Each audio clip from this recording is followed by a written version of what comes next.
Damos ya comienzo a la segunda de las mesas redondas de esta mañana. Muchas gracias. Buenos días, gracias Carola. Soy Román Echaniz y me corresponde moderar y presentar a los ponentes de esta mesa redonda sobre un tema absolutamente ineludible, ¿no? En un curso de estas características, como son las nuevas tendencias de la amenaza yihadista. En primer lugar será Álvaro Vicente quien vaya a realizar una presentación. Álvaro de Vicente es profesor asociado de la Universidad Rey Juan Carlos I, es investigador del Real Instituto Elcano, del área de radicalización violenta y terrorismo global. Su área de investigación es la radicalización, también los procesos de desvinculación. Es autor de diversos informes y documentos comisionados por el RAN, y por el programa H2020 también. Y como si de un estigma se tratase que le perseguirá durante muchos años, a pesar de su juventud, pues es autor de numerosos y notorios documentos de investigación. Álvaro. Bueno, muchas gracias, Román. Muy buenos días a todos, muchas gracias. En primer lugar, muchas gracias a Carola, mi compañera Carola del Real Instituto Elcano, por la invitación a participar en este curso, que es siempre una ocasión extraordinaria para intercambiar puntos de vista con colegas, también para conectar un poco con los intereses, con las preocupaciones también de la sociedad civil. Muchas gracias también al Memorial y a la Fundación de Víctimas del Terrorismo por hacerlo posible. A mí me corresponde hablar de una tendencia que me consta que ya ha aparecido en algún momento a lo largo de este curso, que es la creciente participación de menores en actividades de terrorismo yihadista, lo que nos lleva un poco a señalar un relativo rejuvenecimiento de la radicalización yihadista en nuestro país. Basta con hacer una búsqueda en Google de términos como adolescente y yihad para comprobar que el buscador nos va a devolver resultados relativamente recientes, ¿no? Relacionados fundamentalmente con operaciones policiales que se han llevado a cabo en España a lo largo del pasado año, también en la primera mitad de este curso, y que tienen o bien a los menores como objeto de actividades de radicalización y reclutamiento yihadista, o bien directamente como actores de este tipo de delitos. La realidad es que discúlpeme. La realidad es que este relativo rejuvenecimiento se viene dando desde hace ciertos años. Algunos investigadores sitúan este momento con la aparición de Estado Islámico, que, como saben ustedes, cuando declara su califato en amplios territorios de Siria e Irak, hace un llamamiento muy activo al desplazamiento de seguidores hacia la zona y, entre otros, a menores, adolescentes, para que se desplacen hacia ese territorio. Es la primera vez que una organización terrorista, de manera activa, hace un llamamiento para que quienes no han cumplido todavía la mayoría de edad se incorporen a sus filas. Y, sin embargo, la realidad es que este no es un fenómeno ni una tendencia reciente, ¿no? La incorporación de los menores. En España, de hecho, ya venimos registrando desde hace al menos 2 décadas procesos de radicalización que se dan entre gente muy joven, aun cuando las detenciones se produzcan después, cuando ya se ha cruzado ese umbral de la minoría. Pero el dato más reciente que tenemos, basado en sentencias condenatorias dictadas en nuestro país entre del 2013 y el 2022, ya arroja una cifra que es significativa. 1 de cada 4 yihadistas, cerca del 25% de estos yihadistas, se radicalizan en nuestro país cuando uno tiene 18 años, ¿no? La radicalización yihadista debemos entenderlo como un fenómeno fundamentalmente juvenil. El 75% de los yihadistas en nuestro país se radicaliza antes de los 30 y el 25%, como digo, lo hace antes de los 18 años. De hecho, y este es lo que sí que hemos venido detectando en los últimos años, el segmento o el grupo de los menores de edad es el único grupo de edad cuyo peso en el yihadismo se ha incrementado notablemente. Es decir, hace 2 décadas los menores de edad representaban el 17% de los yihadistas y en la última década ya son cerca del 25%. Es el único grupo de edad cuya movilización se ha visto incrementada, ¿no? Por tanto, la preocupación que transmiten no solo la sociedad, a veces también los medios de comunicación, o la prioridad que fuerzas y cuerpos de seguridad y decisores políticos están poniendo en los menores, responde a una circunstancia que tiene que ver con que ese incremento sí que es evidente, ¿no? Sí que se está apreciando. Lo que dicen nuestros datos, los datos que hemos recogido en el Real Instituto Elcano, es que la edad es un condicionante muy importante en los procesos de radicalización. Es decir, que los procesos que afectan a menores tienen rasgos distintivos de los que afectan a adultos jóvenes, es decir, entre los 18 y los 30, o adultos a partir de los 30, ¿no? Y yo quería señalar dos rasgos distintivos de estos procesos de radicalización entre menores. El primero es que los menores tienen mayor tendencia, o en los menores se detecta una mayor prevalencia de vínculos personales con otros activistas yihadistas antes de la radicalización. ¿Qué quiere decir esto?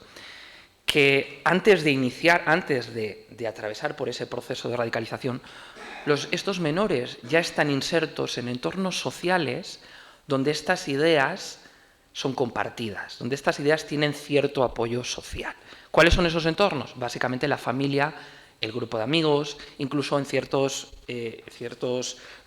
puntos del territorio nacional, el vecindario, ¿no? Pensemos, por ejemplo, en barriadas que todos tenemos en mente, en Ceuta o en Melilla, ¿no? Es decir, entornos sociales donde la yihad ha encontrado un cierto apoyo social. Para el 80% de los individuos que se radicalizan durante la minoría de edad, existen estos vínculos previos a la radicalización, ¿vale? Es decir, que en muchos casos este proceso se inicia en sus entornos sociales inmediatos, familia, grupo de amigos o vecindario. Y es una diferencia muy significativa con quienes se radicalizan en otros periodos de edad, muy significativa. La diferencia es importante. El segundo rasgo que quería distinguir de estos procesos de radicalización que afectan a menores es que, aun cuando la radicalización se inicie en contactos cara a cara dentro de estos entornos que he señalado, en la familia, en el grupo de amigos, en el vecindario, aunque el proceso pueda iniciarse allí, porque es un entorno favorable a la adopción de estas ideas, siempre va a tener un complemento virtual. Los menores, que son nativos digitales, se mueven con naturalidad en la red, en los distintos espacios, ya sean redes sociales, plataformas donde se comparten contenidos, donde se crean chats, videojuegos y demás. Los menores se mueven de manera muy natural en ese entorno y tiene sentido que aquello que ocurre en su vida cotidiana, pero en un intercambio físico, cara a cara, también tenga de alguna manera un paralelismo, encuentra un paralelismo en la dimensión virtual. Los menores van a la red, encuentran en la red tanto espacios donde interactúan con sus afines, con sus iguales, como lugares donde pueden canalizar estados emocionales, de indignación, de frustración, también la búsqueda del humor, lo hacen en la red, compartiendo imágenes, compartiendo memes. Y también, por supuesto, encuentran en el espacio virtual un lugar donde encontrar contenidos que resuenen con sus preocupaciones, con sus inquietudes, algunas, en muchos casos relacionadas pues, con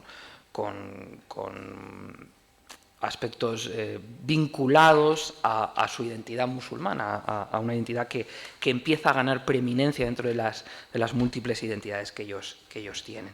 Bueno, como decía, estos son dos factores distintivos, no porque no existan entre los adultos, sino porque entre los menores se dan con mayor prevalencia. Por un lado, esa existencia de vínculos previos y, por otro lado, el hecho de que siempre la radicalización va a ser mixta. Lo físico va a acabar encontrando en lo virtual un refuerzo.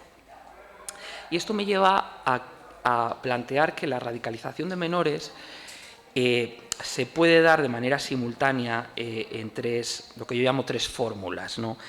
En las últimas operaciones que se han dado, como decía, el año pasado, este mismo año, encontramos de alguna manera tres dimensiones donde la radicalización de menores ocurre.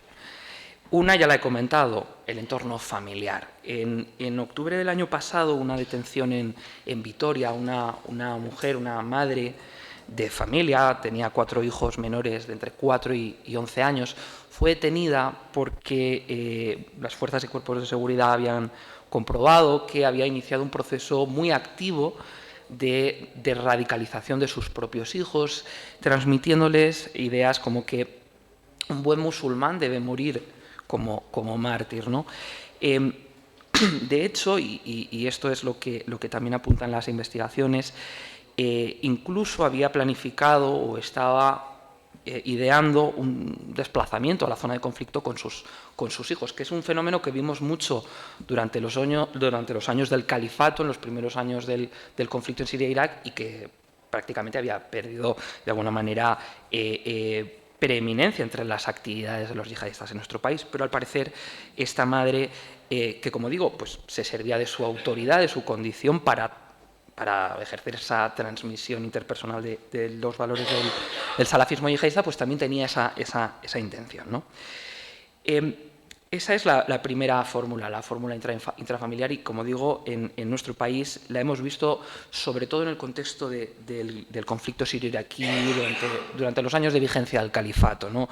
No fueron pocas las familias, o al menos los padres y madres de familia, que trataron de viajar a Siria e Irak con sus hijos. La segunda fórmula, la segunda dimensión en la que se producen estos procesos de radicalización de menores es lo que yo llamo la fórmula extrafamiliar, pero dentro de un entorno cercano. Es decir, hablamos de amigos, hablamos de parejas sentimentales y hablamos de vecinos o de conocidos, ¿no? En diciembre del año pasado se produjo una operación en Madrid en la que un profesor de árabe que trabajaba en un centro de culto fue también detenido porque, digamos, aprovechaba sus sesiones, sus lecciones, también para transmitir esta idea de que el musulmán que muere como mártir es un buen musulmán, porque está contribuyendo a desagraviar el sufrimiento de los musulmanes contra judíos, contra cristianos, incluso contra otros musulmanes que no son tan devotos y que, por tanto, están corrompiendo de alguna manera el Islam puro, el Islam auténtico.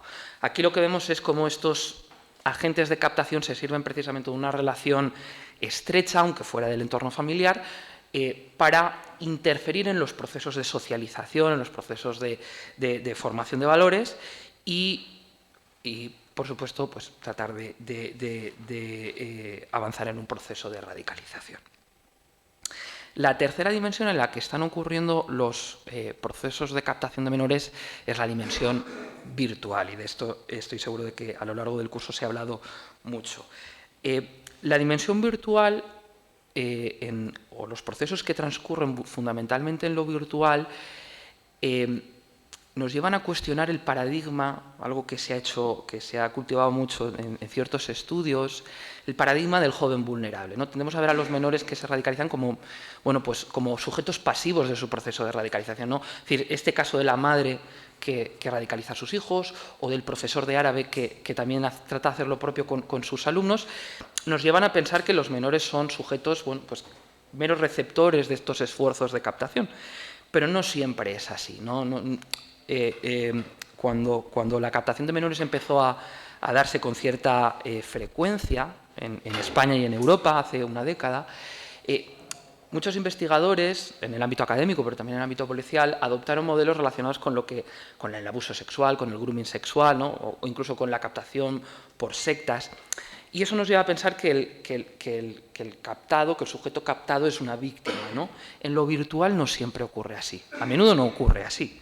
Es decir, en la dimensión virtual los menores son actores, proactivos, y a veces apreciamos que pasan de ser consumidores de propaganda a creadores de propaganda, o al menos a diseminadores de la propaganda que han generado terceros, y que ellos a veces tratan de amplificar traduciéndola o, por ejemplo, de alguna manera filtrándola con sus propios guiños, ¿no? Pues con el humor, con los memes y demás.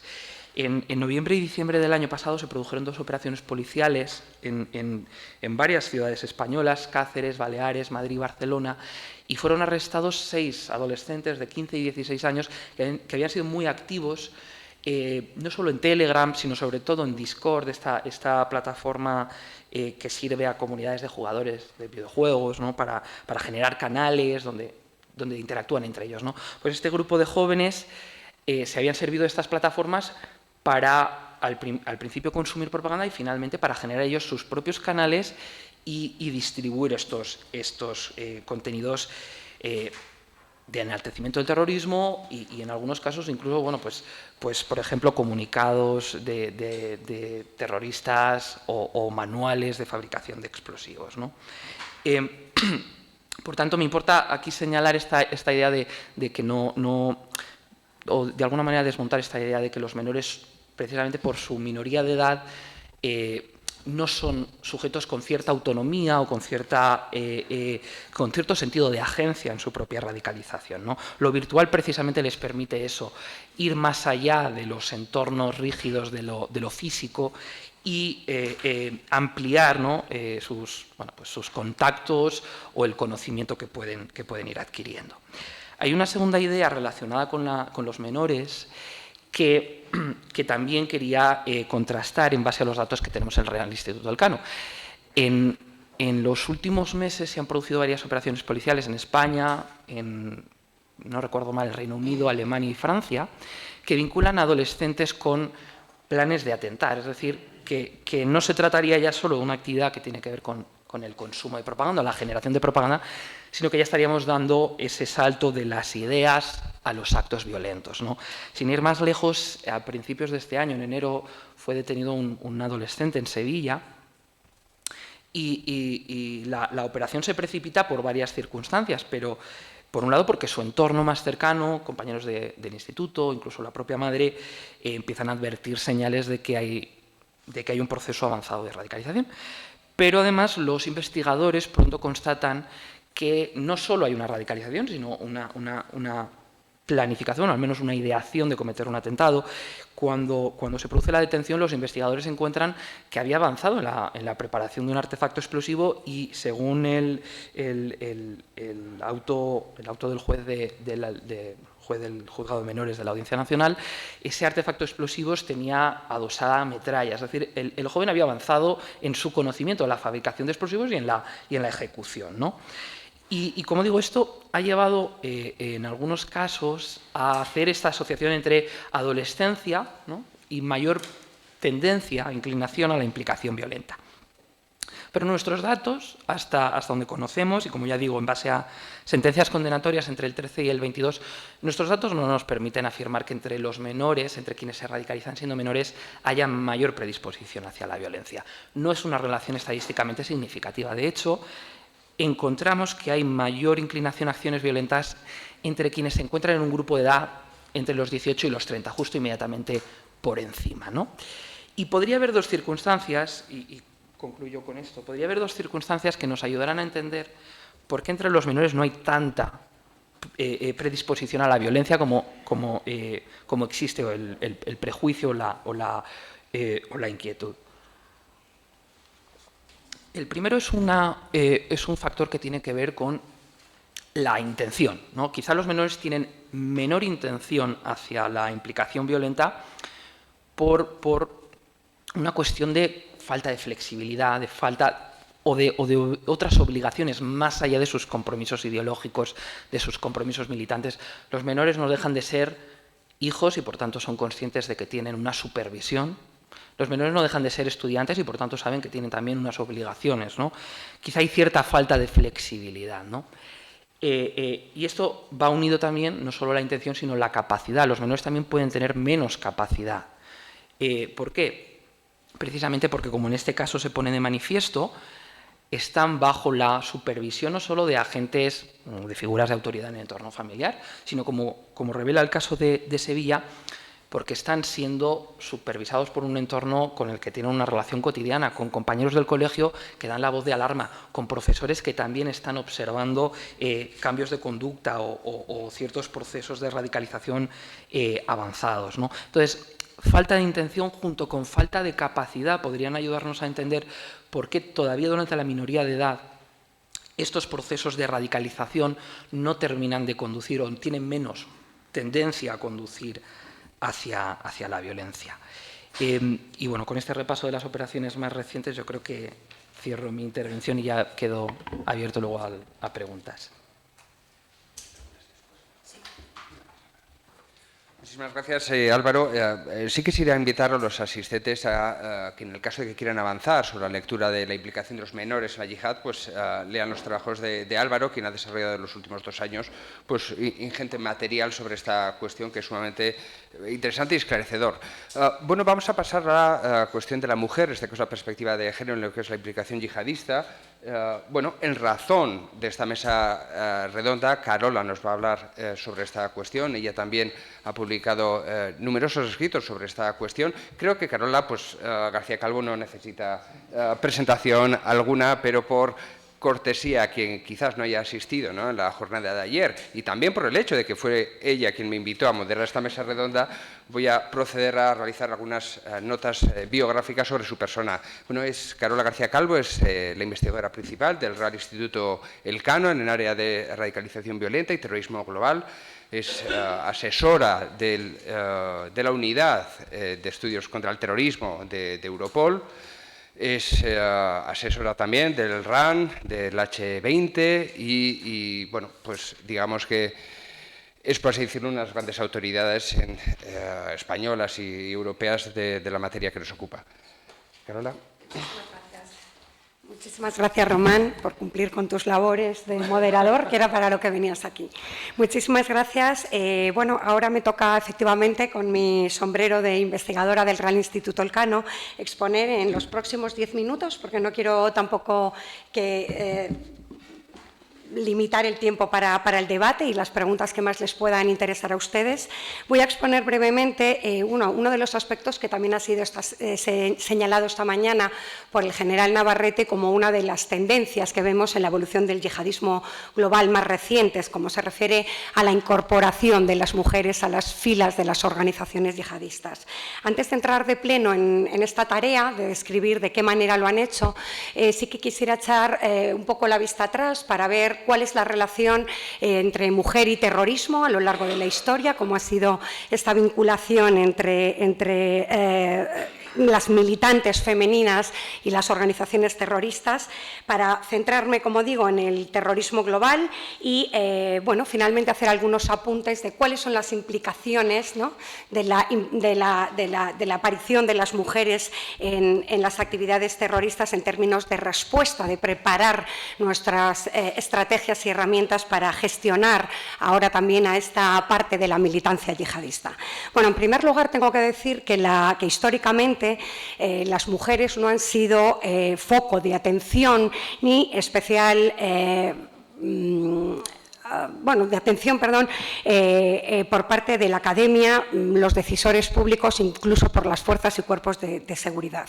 Esta ausencia de las mujeres en el foco de la investigación y la observación de los agentes de seguridad tiene 2 razones fundamentales. En primer lugar, es una cuestión de tipo cuantitativo, y es que si podemos afirmar una idea universal para las organizaciones terroristas, es que los hombres están sobrerepresentados en este tipo de organizaciones que practican la violencia política. Sin embargo, es cierto que bueno, el 85-90% de los miembros de este tipo de grupos son de sexo masculino, siguiendo cifras de Naciones Unidas. Y además es cierto que las mujeres han sido principalmente vistas como víctimas de la violencia terrorista y de los grupos terroristas, y no como agentes activos de este tipo de organizaciones. Y si bien es cierto que las mujeres son objetivo de la violencia política practicada por este tipo de grupos, bueno, también lo es que las mujeres tienen agencia, iniciativa propia para movilizarse en favor de estos en base a una ideología que ellas mismas también mantienen. Así que la participación pero la manifestación de las mujeres en grupos extremistas, violentas y terroristas no es un fenómeno nuevo que haya surgido ahora. Las mujeres han estado presentes en las organizaciones terroristas activas a lo largo de las 4 oleadas de terrorismo sistematizadas por el profesor Rappaport. De este modo, vemos como ha habido mujeres muy predominantes y activas en grupos de naturaleza anarquista, también de extrema izquierda, y más recientemente también vemos como las mujeres han tomado o han avanzado hacia la primera línea en grupos de extrema derecha y yihadistas, donde es cierto que el número de militantes ha sido menor a lo largo de la historia y sus papeles han estado más en una segunda línea. Porque además, otro de los puntos que quisiera compartir es que los roles que las mujeres adoptan una vez que se implican de manera activa en estas actividades, bueno, pues varían en función de la ideología que sustentan estos grupos. Así, y estas vienen determinadas claramente por las relaciones de género, por la propia concepción que los grupos tienen de estas relaciones en función de la ideología. Si me refiero a grupos de extrema derecha, por una visión más igualitaria que estos mantienen de las relaciones entre hombres y mujeres en la sociedad y en la ocupación del espacio público, las mujeres han ejercido labores de liderazgo operativas de primera línea.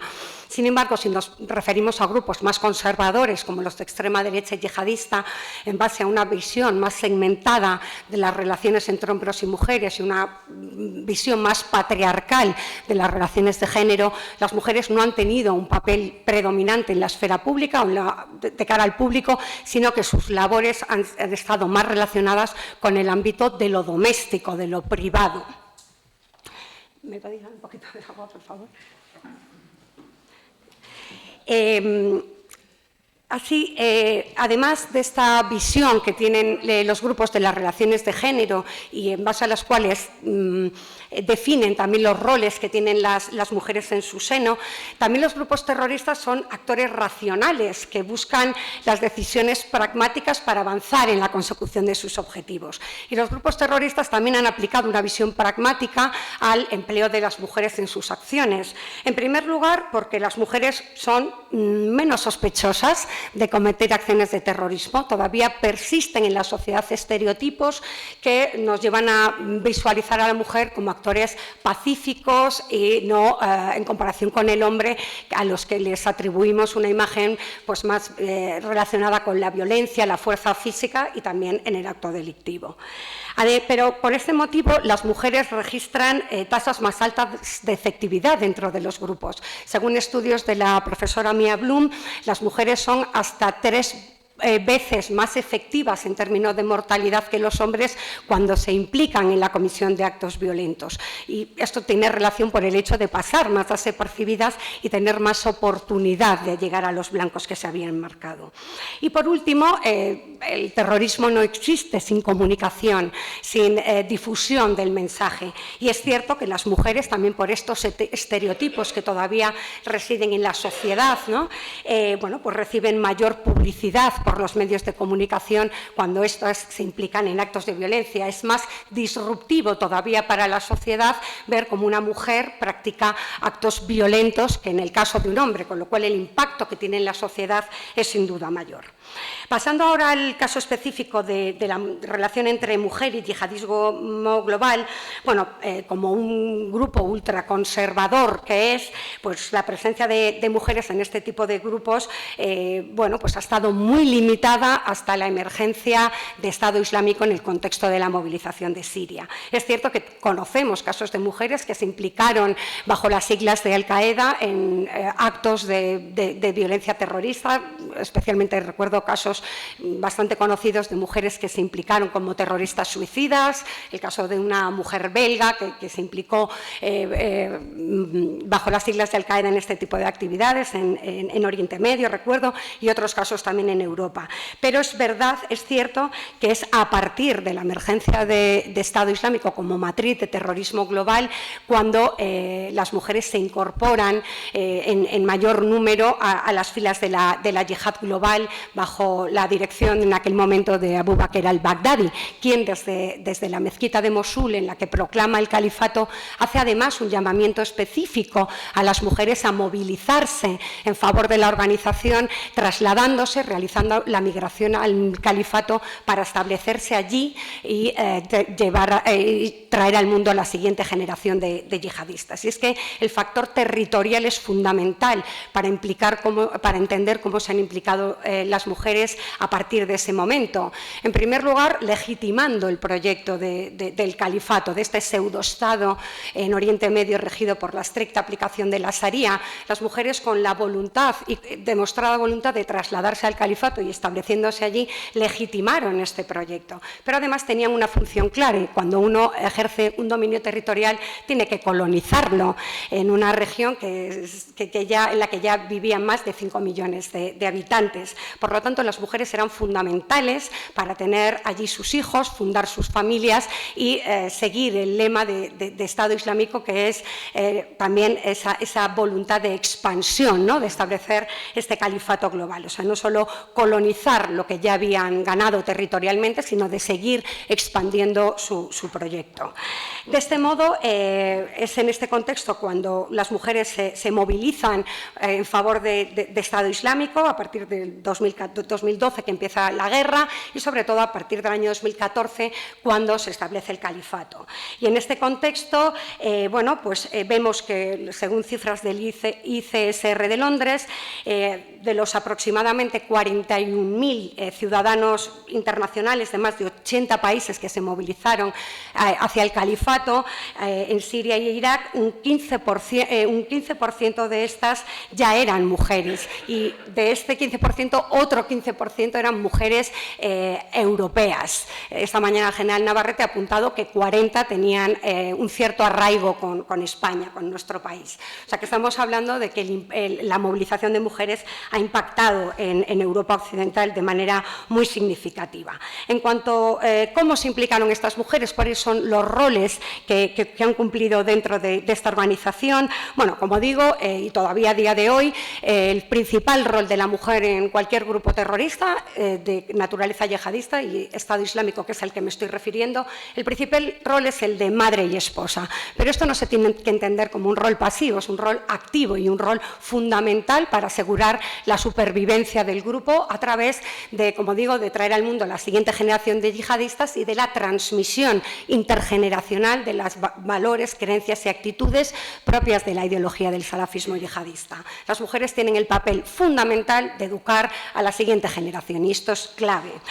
Así que, como digo, este es el principal rol que a día de hoy todavía siguen teniendo estas mujeres, el rol de esposa y madre, un rol activo y fundamental para la supervivencia del grupo, pero es cierto que los roles de los militantes dentro de los grupos terroristas en general y yihadistas en particular no son estáticos, son dinámicos y pueden cambiar y adaptarse estratégicamente a lo largo del tiempo en función de las necesidades del grupo. Así, dentro de Estado Islámico, y a medida que Estado Islámico perdía a militantes masculinos en la guerra, en el combate, pues las mujeres fueron empoderadas hacia otras actividades para la organización, fundamentalmente como agentes de radicalización y captación de otras mujeres a través de los entornos virtuales.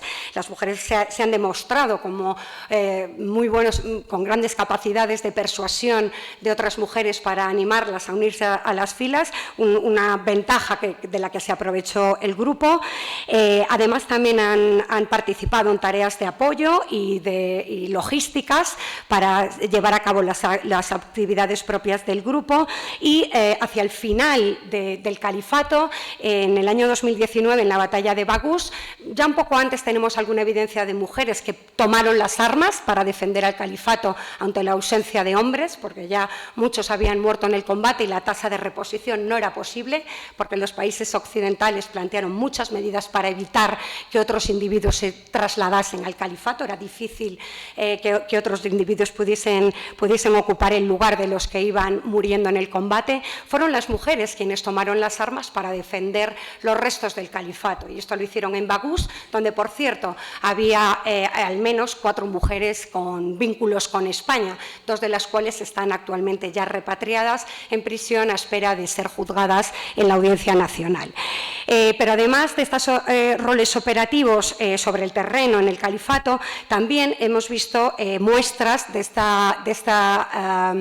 estos roles en Europa occidental. Concretamente, se me ocurre el caso de una célula compuesta exclusivamente por mujeres que fue desarticulada en París, en la capital francesa, en el año 2016 y que posteriormente sus integrantes fueron condenadas en 2018 al quedar probado que tenían planes ya desarrollados de cometer atentados contra objetivos emblemáticos, carismáticos de la capital francesa, como la Torre Eiffel, Notre Dame, etcétera.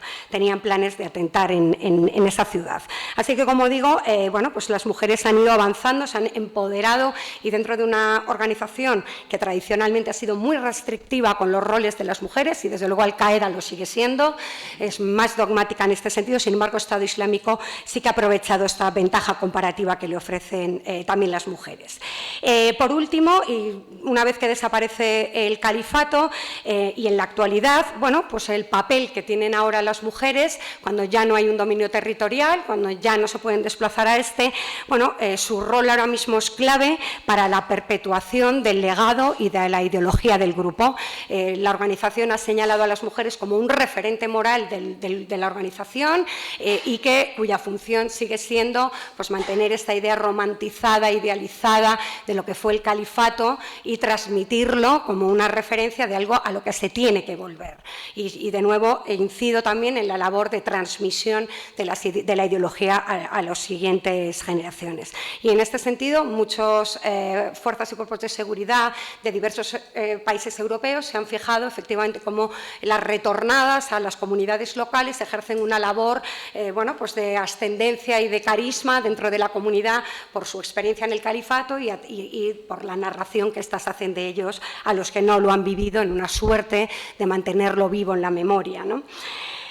Claro, ¿cuál es la implicación que tiene el no haber puesto el foco en las mujeres, no haber conocido cómo se radicalizan, cuáles son sus motivaciones? Es que efectivamente no tenemos una respuesta adaptada a las necesidades específicas de este segmento, de este grupo, ¿no? Todas las herramientas y la respuesta que hemos desarrollado, tanto para el ámbito penitenciario o en los ámbitos locales, para la reintegración de yihadistas, los hemos construido con base al conocimiento que teníamos de las experiencias de los hombres. Falta mucha investigación, tenemos que conocer mejor todavía cuál es la experiencia de las mujeres para efectivamente desarrollar herramientas como herramientas de evaluación del riesgo, planes de rehabilitación y reintegración adaptadas a las características específicas de las mujeres, es decir, con una perspectiva de género, una perspectiva que ya tiene que ser transversal a toda la acción preventiva y represiva de respuesta al terrorismo, porque como digo, las mujeres ya suponen el 15% de los condenados, de los condenados o muertos en nuestro país y ya suponen también el 15% del contingente, digamos, europeo que se implicó en el momento del califato.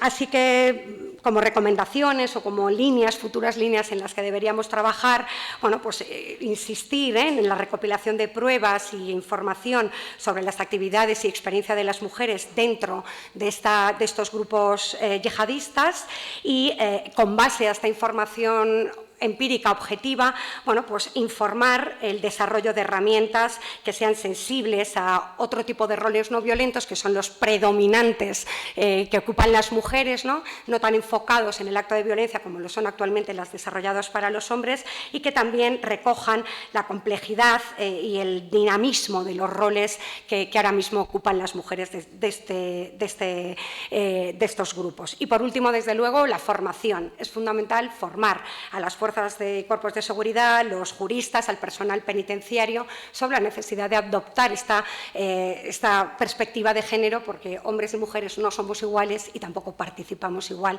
en este tipo de de grupos. Y desde el punto de vista de la academia, y no podía dejar de mencionarlo dado en el entorno universitario en el que nos encontramos, pues desde luego bueno, pues es importante, como ya hacemos en el Real Instituto Elcano, asegurar que las bases de datos en los que nos nutrimos para elaborar nuestros análisis sobre la amenaza y el fenómeno recojan datos de manera segregada para hombres y mujeres, que tengamos información sobre los dos, y desde luego utilizar el género como un eje transversal en nuestra investigación. Desde el año 2016 lo venimos haciendo en el Real Instituto Elcano y es una medida que se tiene que adaptar ante la realidad y la evolución de este fenómeno. Muchísimas gracias por vuestra atención.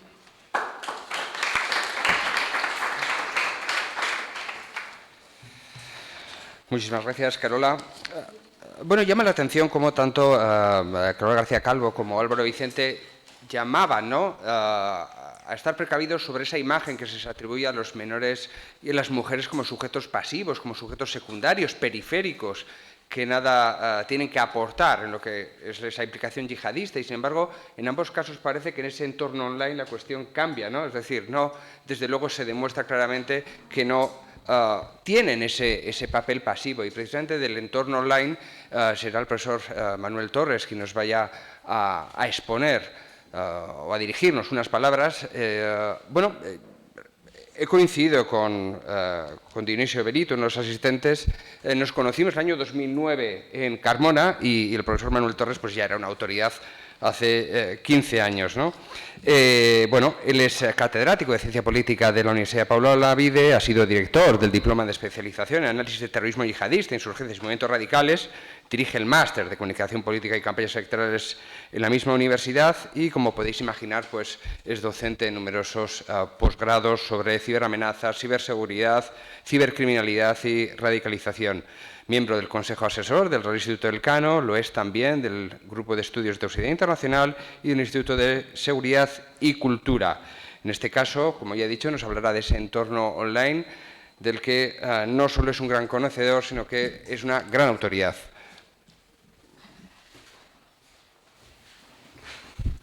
Bueno, muchas gracias, Román, por la presentación y, en primer lugar, muchísimas gracias a Carola como directora del curso por la invitación, a la Fundación de Víctimas, al Centro Memorial y a la universidad. La verdad que cuando vengo al Escorial pues me siento como en casa, porque he tenido el privilegio de dirigir este curso en alguna edición y la verdad que en mi mente pues el paso por estas tierras ya es como el inicio del verano, ¿no? Con lo cual es doblemente grato, a lo que se suma pues poder ver a amigos y compañeros.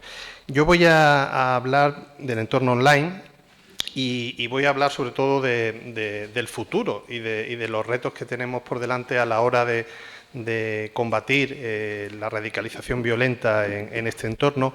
Pero antes de hablar del futuro es necesario dar alguna pincelada sobre cómo hemos llegado hasta aquí, o al menos cuál es la situación de partida para entender cuál es el desafío, ¿no? Y la situación de partida es que, afortunadamente, es bastante mejor que la que podía existir hace 10 o 15 o incluso 20 años.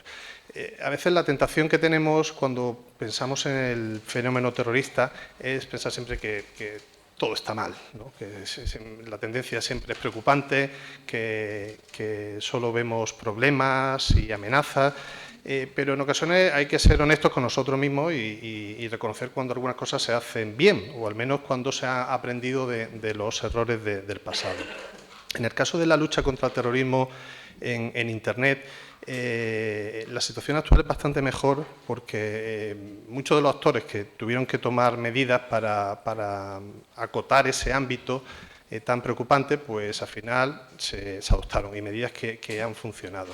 Es decir, la presencia de estos grupos y esta red en Internet actualmente es bastante menor y tiene menos efectividad que la que teníamos, por ejemplo, en los años iniciales de efervescencia del califato, donde existía una auténtica impunidad online, es decir, cuentas que se creaban, que acumulaban cientos de miles de seguidores y que seguían activas meses, años, sin ningún tipo de problema, capacidad de llegar a una población masiva, de que esa propaganda estuviese accesible sin ningún tipo de dificultad para cualquier persona, y eso afortunadamente ya no es así. Y no es así porque se han conjugado determinadas acciones que han sido efectivas a la hora de acotar ese ámbito de radicalismo online. Una de ellas es la acción de las fuerzas de seguridad, servicios de inteligencia, a la hora de actuar en contra de los productores y los actores que al final se han dedicado al activismo online como forma de compromiso con la yihad. Eso al final ha generado un efecto acumulativo que hace que la capacidad de estos individuos de estar activos y de generar problemas pues bastante más reducida que la que existía hace años, ¿no?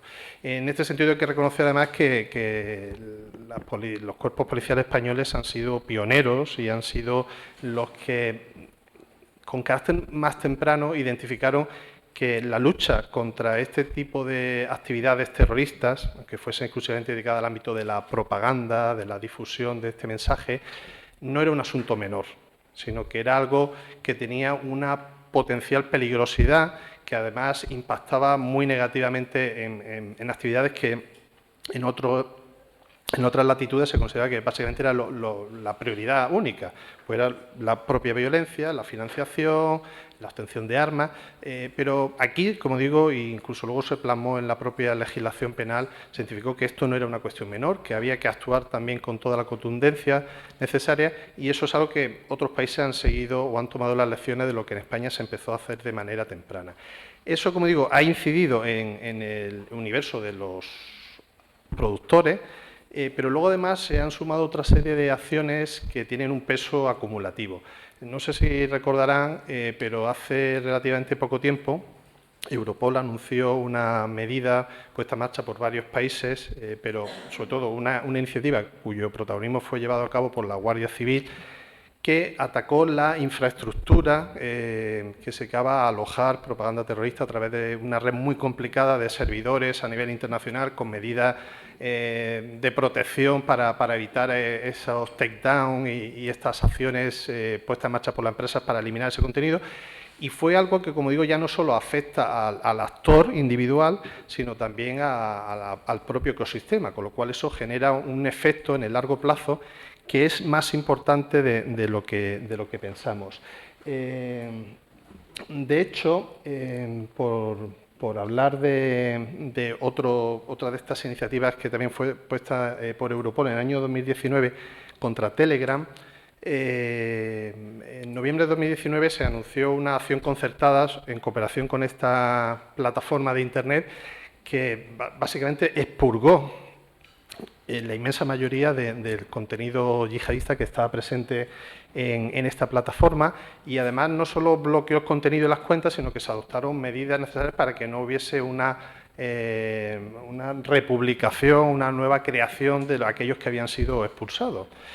Y esto, por ejemplo, se tradujo en el hecho de que todo ese tipo de usuarios, cuando tuvieron que recolocarse y encontraron que Telegram ya no era una opción tan amigable como era en el pasado, pues quedaron por el camino. Es decir, lo que se produjo es sobre todo una dispersión en multitud de pequeñas plataformas, algunas de ellas en ocasiones con unos pocos meses de existencia, pequeñas startups que intentan viralizarse, y que algunas de ellas todavía no habían aplicado medidas de segurización para evitar este tipo de presencia nociva.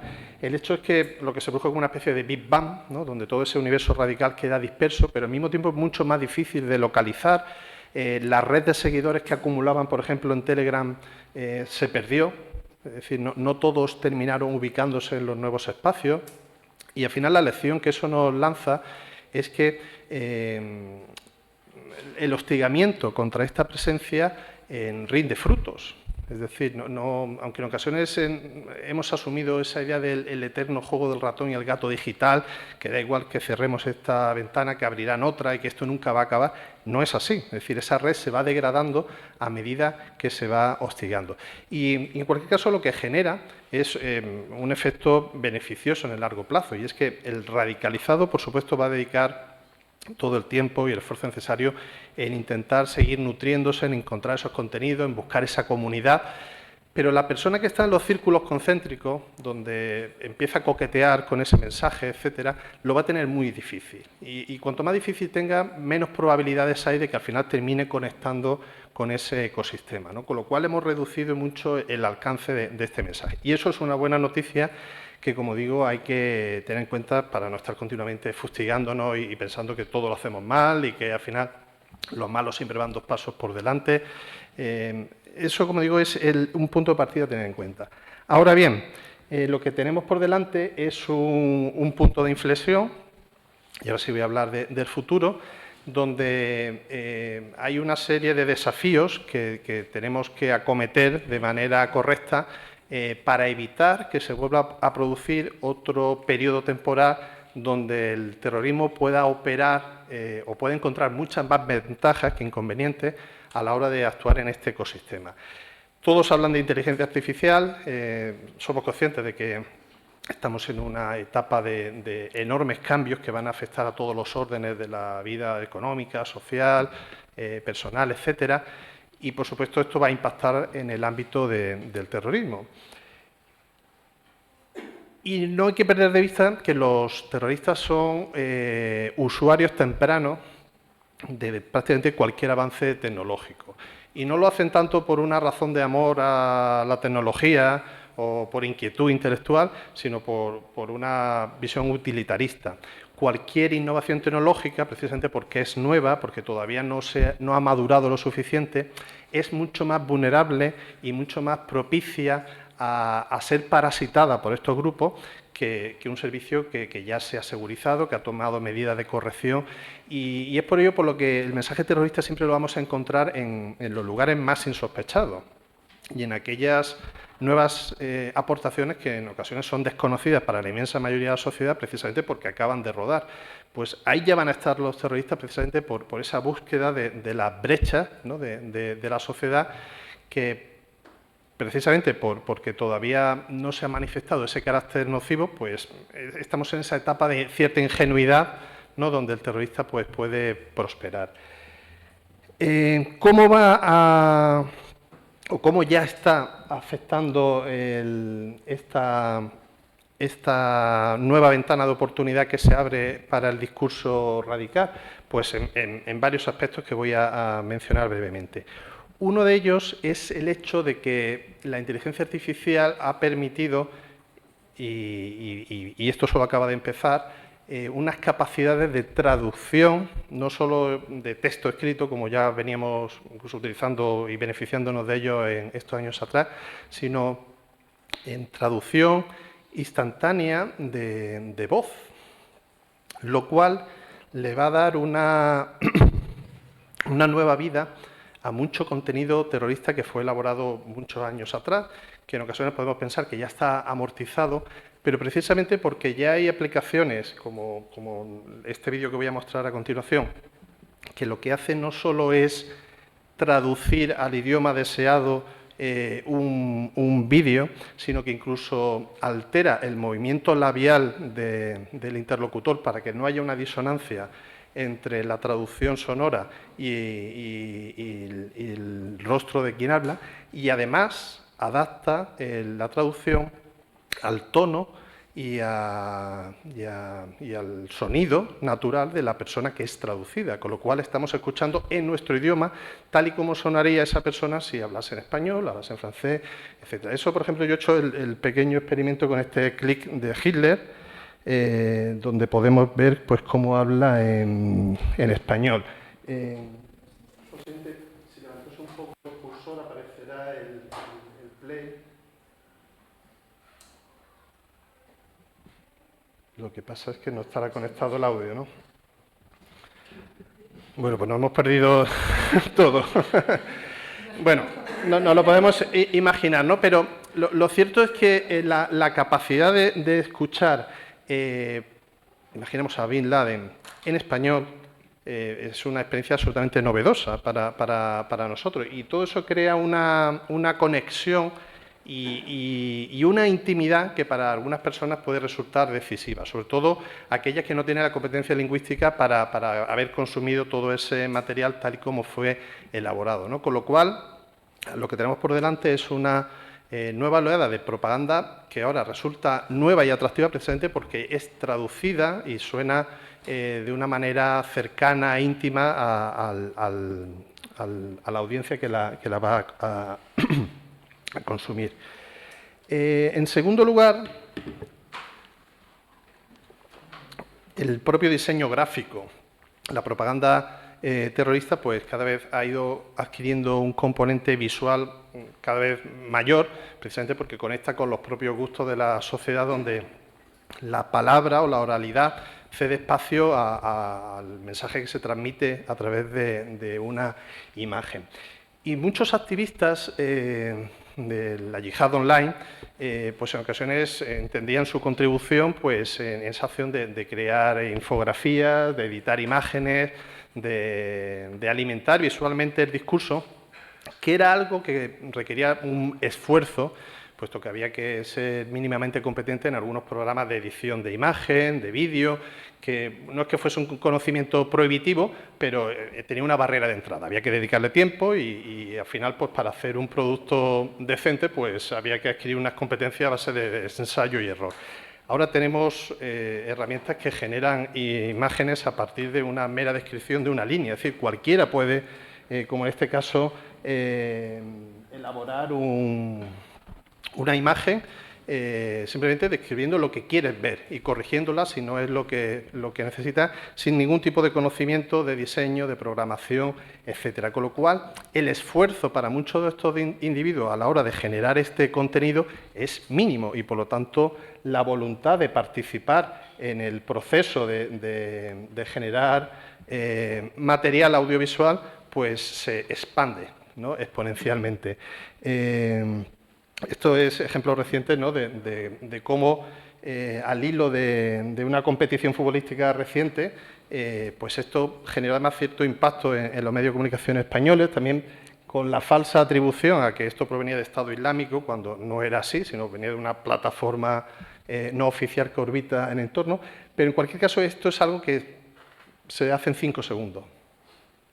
Y por lo tanto, si un medio de comunicación pica el anzuelo, le puedo ofrecer de manera ilimitada más y más y más hasta saturarlo, ¿no? Cosa que antes requería un mínimo proceso de elaboración o de dosificación, pues ahora los terroristas van identificando o van lanzando señuelos y van incidiendo en aquello que genera más impacto mediático, sobre todo porque el esfuerzo se ha reducido a algo absolutamente irrisorio. Un aspecto que yo creo que es posiblemente más peliagudo de todos. Si hay algo que hemos aprendido a base de investigación académica, de estudio de casos, es precisamente que los procesos de radicalización, o al menos en el salto que va desde la radicalización cognitiva al deseo o a la voluntad de implicarse en un acto violento, un elemento que resulta decisivo es el acompañamiento personal. Es decir, que alguien que actúa como agente de radicalización pues resuelva esos miedos, esa inquietud que te genera dar el salto a la violencia, para personas que en ocasiones pueden llevar años habiendo asumido planteamientos radicales, justificando la violencia terrorista, alabándola, pero no dan el paso.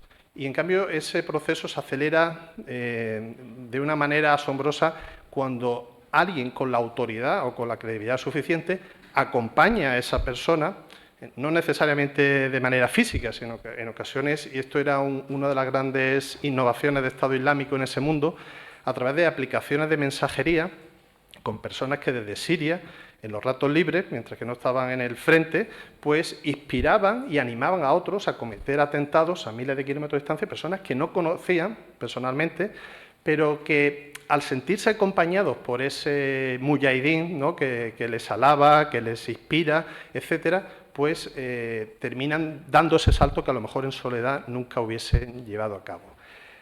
¿Dónde está aquí el problema? Pues que esa actividad que al final llevaban a cabo humanos, ahora la pueden hacer sistemas alimentados por inteligencia artificial.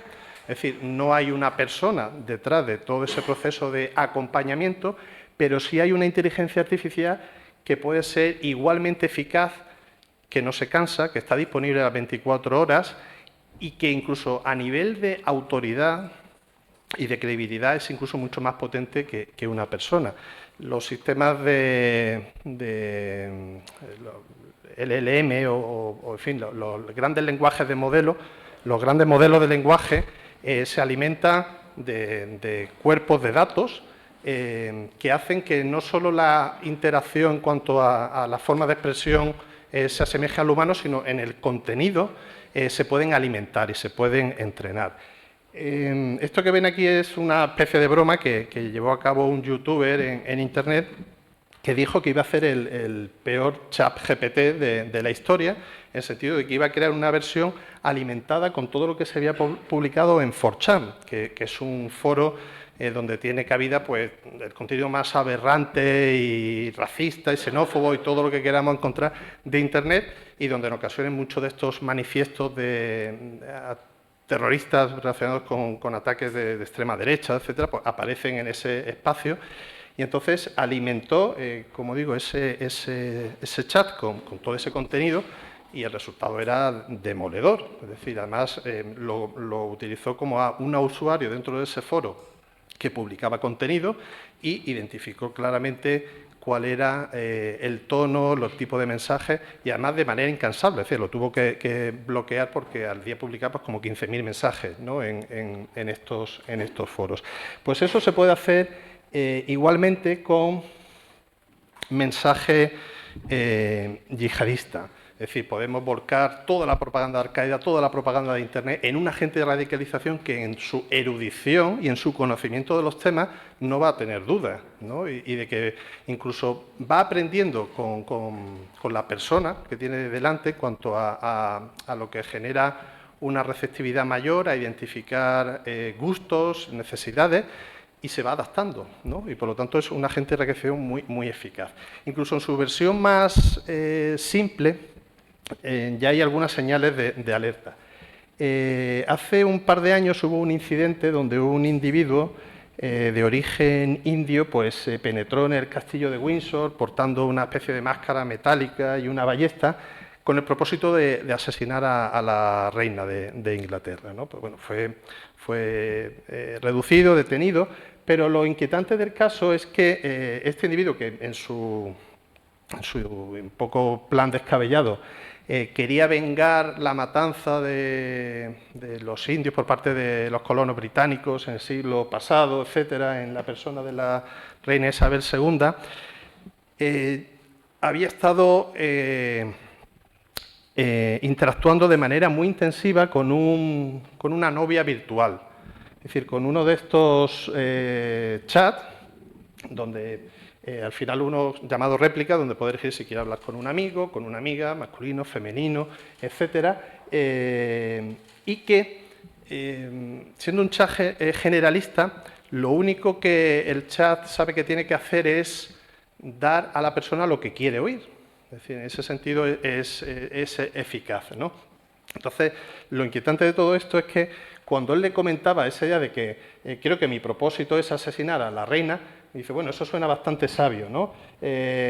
Y cuando él le plantea su duda de ¿crees que seré capaz? Por supuesto, tú te puedes conseguir todo lo que te plantees, ¿no? Es decir, con lo cual, al final, la capacidad de empatizar con alguien que parece que te escucha y te entiende, pues es bastante peligrosa.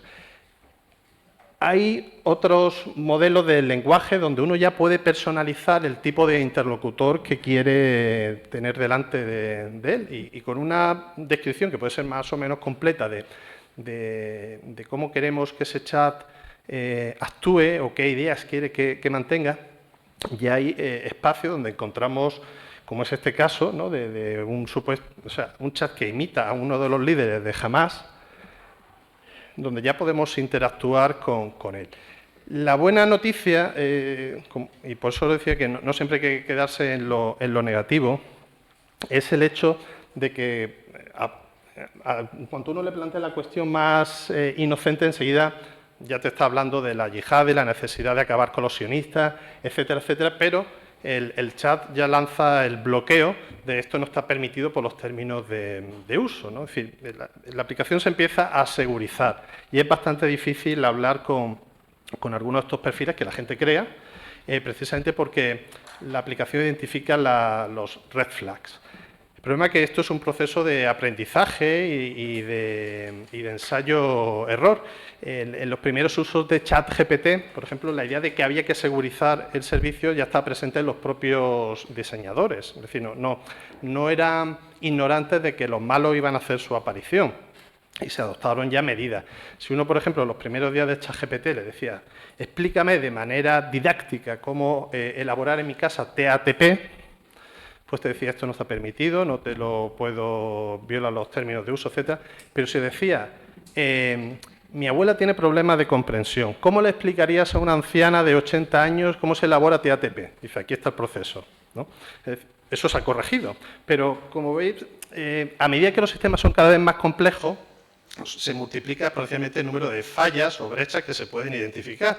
Es una cuestión de dedicarle tiempo y esfuerzo. Ya para concluir, y ya me estoy excediendo con el tiempo, cabe incluso la posibilidad de crear líderes virtuales. ¿Alguien sabe cómo se llama el actual líder del Estado Islámico o el rostro que tiene? No lo tenemos en mente. El rostro, por supuesto que no, porque el grupo no ha dado imagen del mismo. Y el nombre tampoco nos queda porque este sucedió a uno que murió poco tiempo después, que sucedió a otro que murió poco tiempo después. Es decir, ser líder del Estado Islámico ahora es uno de los trabajos más peligrosos del planeta, ¿no? Y el grupo, precisamente para tratar de proteger a ese líder, pues no facilita información sobre el mismo. Es decir, no quiere dejar rastro visual, ni de cómo suena su voz, ni de dónde procede, etcétera. Y eso es un límite para una organización terrorista.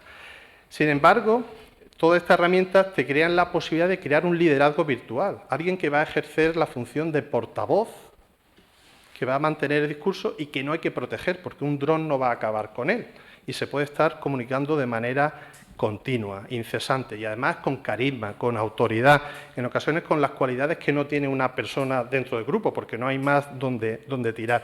Y donde a medida que se perfeccionen todos estos sistemas, lo que en un principio podemos identificar como un avatar que ha sido creado por nuestro sistema, llegará un momento que somos incapaces de distinguirlo.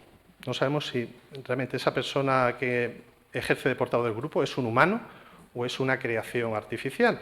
Es decir, se va a producir esa especie de disonancia entre lo que nuestros sentidos nos dicen y lo que en realidad se ha producido. Esto, por ejemplo, lo creé yo a modo de experimento. Bueno, pues un líder islámico que se dirige a la audiencia a los pies de la Alhambra y que tiene carisma, ¿no? Me dio esto. Antes le había dicho que lleve una chaqueta militar y me lo bloqueó. Dice, estás violando los términos de uso y, bueno, ropa islámica en general, ¿no? Sin chaqueta. Pero esto va a ir a más, ¿no? De hecho, ya hay algunos ejemplos de propaganda terrorista de grupos donde ya aparecen esos avatares virtuales que acompañan a la propaganda. No engañan, es decir, esto es un avatar virtual, pero estamos en lo que los especialistas llaman el valle inquietante. Es decir, llega el momento donde ya no seremos capaces de distinguir el virtual del real. Y ahí es donde se abre la verdadera ventana de oportunidad. Sin más, lo dejo aquí. Muchas gracias por la atención y ahora en el coloquio, pues encantado de responder cualquier pregunta. Muchas gracias.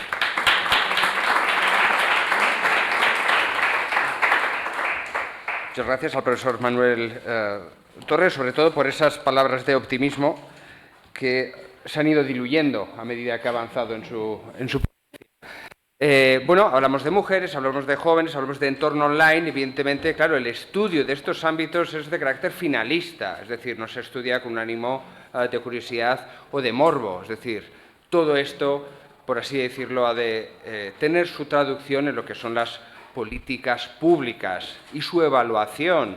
De ahí que en este caso contamos con Ruth Bermejo, que es profesora titular de Ciencia Política y Políticas Públicas de la Universidad Rey Juan Carlos, directora del Máster de Perfilación Criminal de la misma universidad, es miembro del Consejo Asesor del Registro Elcano, colabora de la Cátedra de Refugiados y Migrantes Forzosos de la Universidad Pontificia de Comillas y bueno, pues ha participado en proyectos tanto del CEDAR como del proyecto H2020 sobre la implementación de políticas públicas, la prevención de la radicalización violenta o incluso de la formación de la justicia penal en el ámbito de la radicalización.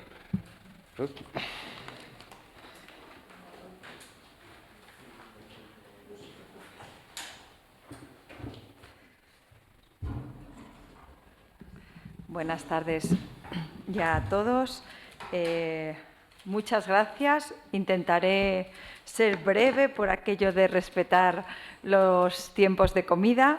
En primer lugar, por supuesto, agradecer al Centro Memorial, a la Fundación de Víctimas, a la Universidad Rey Juan Carlos, Rey Juan Carlos, esa es la mía, a la Universidad Complutense de Madrid por a permitir a nuestra querida amiga, la profesora Carola García Calvo, realizar este encuentro y este curso de verano que espero y estoy segura de que todos están disfrutando mucho. Yo voy a cambiar un poco de ámbito, por así decirlo, y mi trabajo se realiza sobre todo dentro del Observatorio de Buena Gobernanza de la Universidad Rey Juan Carlos y nosotros nos dedicamos principalmente al análisis de políticas públicas, es decir, qué estamos haciendo, como decía nuestro moderador Román, qué estamos haciendo como poderes públicos en relación a pues, los menores que se implican en actividades yihadistas, las mujeres o incluso cómo estamos trabajando para responder a lo que ocurre en el entorno online que nos presentaba también el profesor Torres. Por eso digo, no me extenderé mucho y si nos queda tiempo y hay posibilidad, pues hablamos un poco más en el debate. Venga, voy a ver si... Quería presentar tres cosas en esta intervención. La primera sería cuál es el enfoque teórico del que partimos al hacer nuestras investigaciones y los resultados que presentaré al final. ¿Qué es la evaluación? Porque mi intervención iba sobre un aspecto de las políticas públicas que es la evaluación de nuestras políticas. Y la tercera parte son cuáles son los retos de esa evaluación. Y hablaré de ellas a partir de los resultados de un proyecto que ya en nuestro ámbito parece casi obsoleto porque lo hicimos hace 4 años, pero bueno, algunos y podemos, por eso digo que si tuviésemos tiempo podríamos hablar de los aprendizajes que tenemos desde entonces, desde hace 4 años hasta ahora y en qué aspectos sobre todo hemos mejorado nuestro trabajo. Para situarles un poco en ese enfoque teórico, solemos situarnos, o una de las posibilidades, hay muchos enfoques teóricos de análisis de políticas públicas, pues tenemos a Kingdon y las diferentes áreas que estudiamos, las diferentes corrientes, su propuesta de corrientes, tenemos los enfoques racionales, los enfoques institucionales, tenemos muchas posibilidades de observar desde el ámbito teórico las políticas públicas. Mi propuesta aquí va por entender las políticas públicas desde la idea de análisis de políticas públicas que ya hace bastantes décadas nos proponía Harold Lasswell, ¿no? Y él nos habla, o él nos proponía una idea de la política pública como las acciones, el conjunto de acciones que realiza un gobierno para responder a algún fenómeno, algún problema que se detecta en una sociedad. En nuestro caso estaríamos hablando de terrorismo y la radicalización violenta, ¿no? Entonces, lo que tenemos que saber o lo que nos ayuda a este enfoque es analizar en su conjunto qué estamos haciendo para responder a este problema que identificamos en este momento en nuestra sociedad. Y bueno, hay muchas definiciones. ¿Cómo se plantea este enfoque teórico, ¿no? ¿Cómo analizamos todo ese conjunto de respuestas que se llevan a cabo desde el ámbito público? Bueno, pues su propuesta va por la idea de ciclo de políticas públicas. Podemos diferenciar, y hay muchas críticas porque es un modelo analítico, es un modelo que nos sirve para analizar, pero no es real en muchos de sus aspectos. Lo que nos proponen es hablar de las políticas como un ciclo, que empiezan con la identificación y definición de un problema, que en nuestro caso sería la radicalización violenta, que definimos una serie de objetivos que queremos conseguir como Gobierno, como Estado en relación a ese problema, cómo queremos mejorar la situación. A partir de ahí se toman una serie de decisiones que pueden ser estrategias de acción, planes de acción y otro tipo de medidas. Y después de esa fase, tomamos esas decisiones, las implementamos y las evaluamos. El objetivo de esta parte sería evaluar lo que estamos haciendo, ¿no? O uno de esos aspectos o una de esas fases en las políticas públicas que solemos identificar es precisamente esa última fase que es la evaluación. ¿Por qué hay críticas a este modelo y muchas críticas a este modelo? Pues porque en realidad un problema comienza y las fases se van interrelacionando, se van solapando, diferentes actores están en diferentes fases. Es decir, nos sirve a nosotros para analizar la realidad más que realmente para tomar una fotografía de lo que ocurre ahí.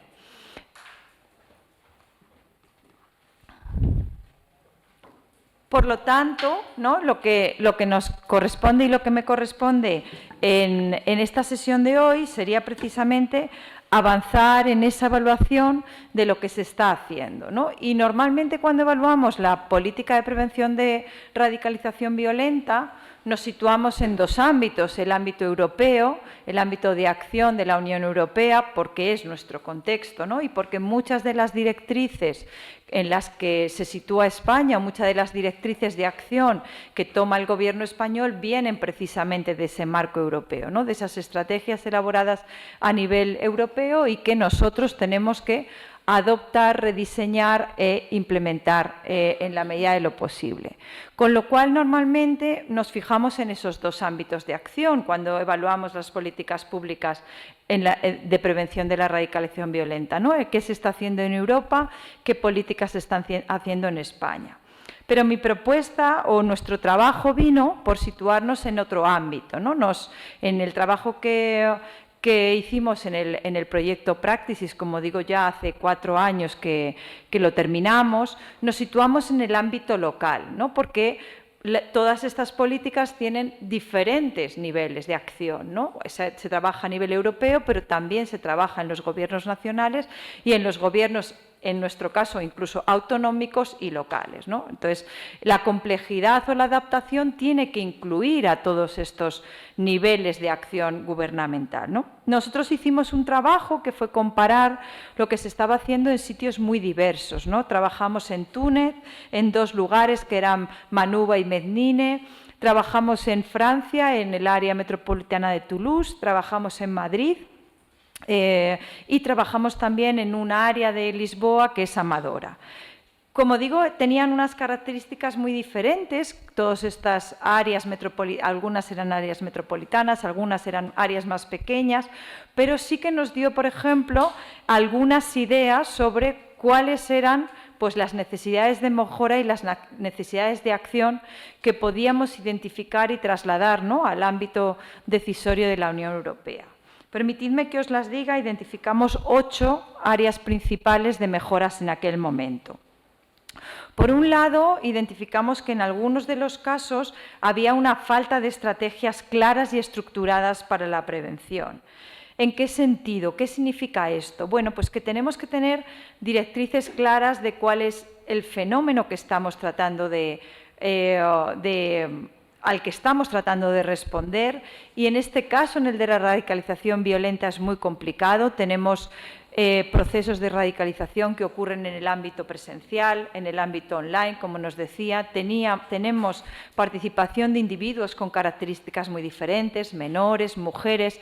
Es decir, la definición de ante qué y a qué queremos responder no es fácil, entre otras cosas también porque en los últimos años hemos avanzado mucho en el conocimiento de los procesos de radicalización, pero cuando nosotros empezamos aquel proyecto tampoco sabíamos tanto, ¿no?, sobre el papel de esos agentes radicalizadores que nos decía Manuel, que son claves en un momento para pasar de lo ideológico a la acción. Había muchas cuestiones que no llegábamos a comprender del todo, y yo creo que aquí sobre todo porque mis compañeros son principalmente de ciencia política, tenemos que dar o hemos dado mucha importancia a los psicólogos, que nos han sido de mucha ayuda, ¿no?, para elaborar y para diseñar planes, ¿no? En el conocimiento, esos procesos de radicalización han sido muy importantes, ¿no?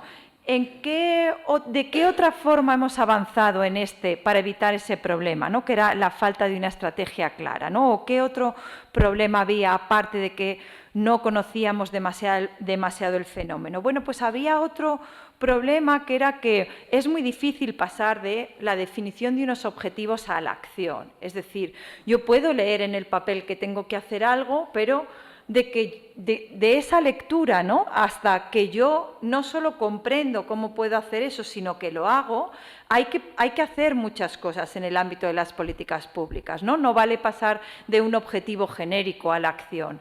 Tengo que dar muchos pasos, en nuestro caso pasos analíticos, ¿no?, de identificación de cómo lo puedo hacer, qué instrumentos tengo, qué capacidades tengo, qué recursos tengo. Todo eso, bueno, pues creo que se ha avanzado, y uno de los proyectos que yo identificaría sería el de RANPOL, que ha sido todo el apoyo a los diferentes gobiernos nacionales que ha realizado la Unión Europea para darles herramientas para pasar de esa parte, ¿no?, de formulación de estrategias a su implementación, y en la que han sido muy activos, ¿no?, nuestros compañeros del Real Instituto Elcano, ¿no? Entonces, uno de esos problemas que identificábamos en su día, bueno, pues se ha avanzado, se han creado diferentes instrumentos durante estos años que han permitido avanzar.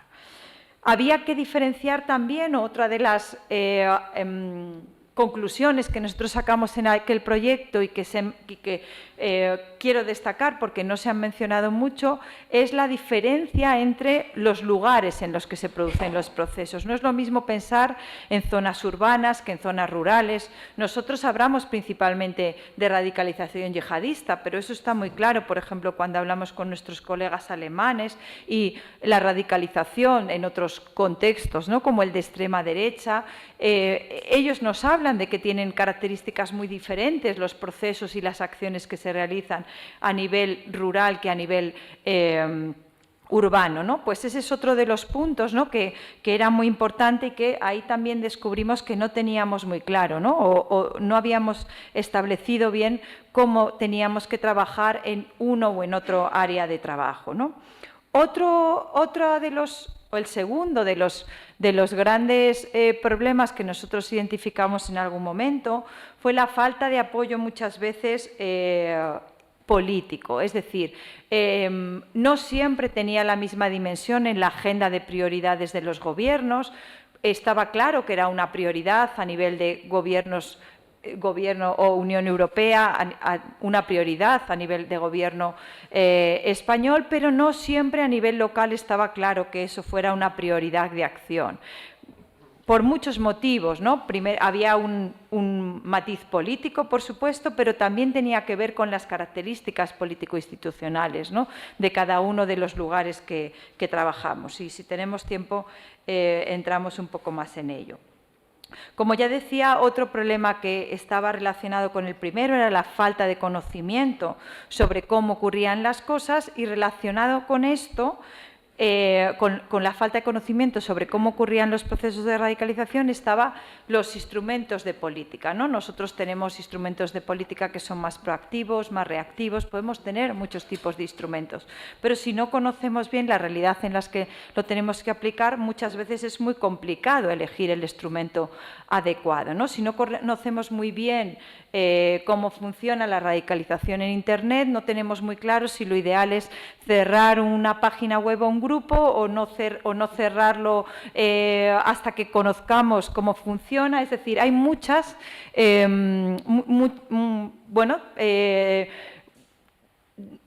podemos decir que tenemos que elegir, ¿no?, entre las diferentes opciones que tenemos, y si no conocemos muy bien cómo están funcionando las cosas, pues es más complicado tomar la decisión adecuada. En cuarto lugar, teníamos o identificábamos una falta de estructuración de las redes de actores, y eso nosotros también lo sabemos. Muchas veces quizá los medios de comunicación lo exaltan o exageran en ocasiones, ¿no? Pero se produce una falta de coordinación entre todos los niveles de respuesta que tenemos, ¿no? No solo estamos pensando en el nivel europeo, ¿no? Con los gobiernos nacionales, sino incluso dentro, ¿no? Tenemos diferentes fuerzas de seguridad y tenemos diferentes actores que tienen que participar en el proceso, cuya coordinación a diferentes niveles y por sus características institucionales. Estamos hablando de que igual tenemos que coordinar una ONG que lleva un centro de menores con algún colegio profesional o con alguna fuerza y cuerpo de seguridad. La coordinación de actores que pertenecen a un sistema y que deben responder unidos tampoco es siempre muy fácil. En quinto lugar, hablábamos de problemas de coordinación vertical y horizontal que están en relación con lo que identificábamos, y no me voy a extender más en ello.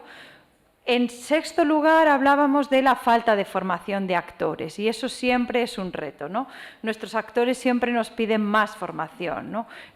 Podemos hablar desde prisiones hasta, funcionarios de prisiones, hasta cualquier otro tipo de organización que tiene que formar o que forma parte de esa política pública y que tiene que engranarse, que tiene que funcionar y encajarse bien en esa respuesta para que todo funcione bien, ¿no? Pues diferentes actores, desde policías locales hasta funcionarios de prisiones, hasta magistrados y jueces, nos pedían más, o pedían en aquel momento, reclamaban más formación. Ya digo que no solo es el contexto español, algunas de estas conclusiones funcionaban mejor en unos sitios que en otros. Ya decía que trabajamos desde áreas más rurales, desde de Túnez hasta el Gran Toulouse, ¿no? O la metrópolis, con lo cual las características o el grado en que estas se producían era muy diferente. Lo que pasa es que como vamos, no tenemos tiempo, pero si necesitamos, en algún momento podemos centrarnos en alguna de ellas. Y la formación iba relacionada con el séptimo de las deficiencias o de los problemas que veíamos en aquel momento, que tiene que ver con la necesidad de recursos. Necesidad de recursos implica formación, pero también implica dinero, tiempo para dedicar a una determinada área de política pública. Y, por último, la comunicación institucional. Esto es principalmente clave cuando hablamos de prevención, en la que tenemos que poner de acuerdo a muchos actores que tienen características institucionales muy diferentes y que no es fácil encontrar esos puntos de acuerdo, esos puntos de coordinación. Yo creo que os ponía también o incorporaba aquí dos proyectos de evaluación de políticas públicas, uno de 2017 que fue realizado por la RAND Corporation y que fue uno de los primeros proyectos de evaluación de políticas. Ellos terminaron de hacer ese proyecto en 2017, y uno que está aún en marcha, que también trabaja en cómo mejorar la evaluación que hacemos de las políticas públicas, que se llama INDID y que es un proyecto que aún no ha terminado, ¿no? Este es un ejemplo, ¿no?, del interés de la Unión Europea por mejorar la evaluación que hacemos de las políticas y analizar en profundidad qué es lo que estamos haciendo.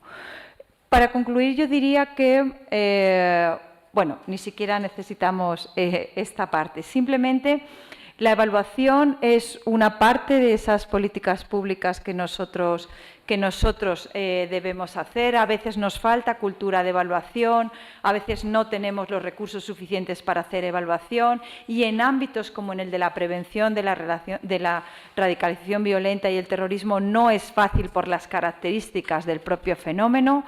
Pero es verdad que la evaluación de las políticas públicas y de lo que estamos haciendo nos permite aprender, ser críticos con nosotros mismos, saber si los resultados que estamos obteniendo son los adecuados y, sobre todo, si estamos teniendo impacto en la realidad sobre la que queremos tener una influencia.